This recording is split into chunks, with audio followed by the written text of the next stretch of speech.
जुनाडिस्सा गामમાં કોંગ્રેસની સભા યોજાઈ। जुनाडिस्सा ગામમાં કોંગ્રેસના ઉમેદવાર જ્ઞાનીબેન ઠાકોરની જાહેર સભા યોજવામાં આવી હતી। આ સભામાં હજારો લોકો ઉમટી પડ્યા હતા।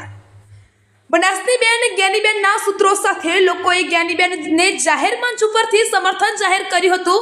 બનાસનીબેન જ્ઞાનીબેનનું મામેરું લેવા जुनाडिस्सा ગામના લોકોએ મામેરું આપીને બહુમતીથી જીતાડશે અને બનાસનીબેન માટે जुनाडिस्सा ગામમાંથી આ સભામાં હજારોની સંખ્યામાં લોકો ઉમટી પડ્યા હતા। હિન્દુ મુસ્લિમ સમાજના આગેવાનો ગામના નામી અનામી લોકો આ સભામાં હાજર રહી બનાસનીબેન જ્ઞાનીબેન માટે મામેરું ભરવાનું વચન આપી સુરમાં સુર ભરાવી મોટી લીડથી જીતે તેવી હજારોની સંખ્યામાં લોકોએ બનાસનીબેનને વચન આપ્યું હતું।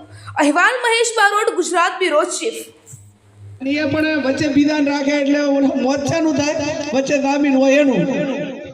ભાઈ રમેશભાઈ ડાયરેક્ટ તો માફી આવે, બીજાને વાયા વાયા ભરાઈ દે। આમાં શું છે, જે માણસ જેમાં પીએચડી હોય ને એને ખબર હોય કે હું આમાં જાતે જામીન થઈશ તો ક્યાંક ને ક્યાંક કહેશે અને કે ભાઈ તમે ખુદ આ વાયદો આલેલો હતો, પણ ઓલા તો બીજાને વાયદો બીજાના મારફત કમિટમેન્ટ કરેલું હોય એટલે ફરી દાવામાં વાંધો ના હોય ને એમ।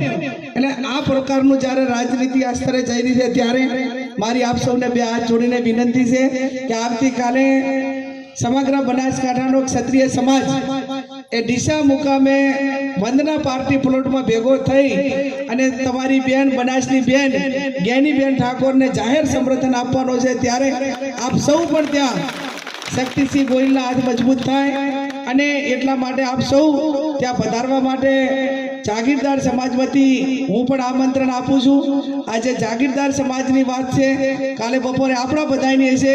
જાગીરદાર સમાજ કાયમી આપણે હાથે રહ્યો હોય ત્યારે એ હાકલ કરતા હોય, એ આપણાને ભેગા રાખવા માટેની વાત કરતા હોય તો આપણે બધા 36 કોમે જાગીરદાર સમાજને સાથ સહકાર આપી અને એ નિર્ણય લે એની અંદર આપણે પણ બધાએ સામેલ